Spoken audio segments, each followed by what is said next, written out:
పశ్చిమాసియా యుద్ధం వేళ భారీగా పెరిగిన కమర్షియల్ సిలిండర్ ధరలు క్రమంగా తగ్గుతున్నాయి.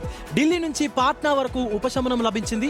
వాణిజ్య ఎల్పీజీ సిలిండర్ ధరలు ఈరోజు 192 రూపాయలు తగ్గాయి. అయితే గృహ వినియోగదారులకు ఎలాంటి ఉపశమనం లేదు. 14.2 కేజీల సిలిండర్ ధరలో ఎలాంటి మార్పులు లేవు. కోల్కతాలో 19 కేజీల వాణిజ్య ఎల్పీజీ సిలిండర్ల ధరలను 209 రూపాయలు, ఢిల్లీలోని 202 రూపాయలను తగ్గించారు.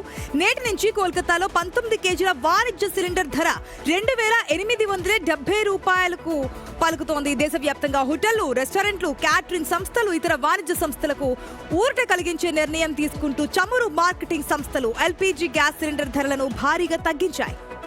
వరుసగా ధర తగ్గడం ఇది రెండో నెల. ఢిల్లీలో 2 నెలల్లో కమర్షియల్ సిలిండర్ ధర సుమారుగా 375 రూపాయల మేర తగ్గింది.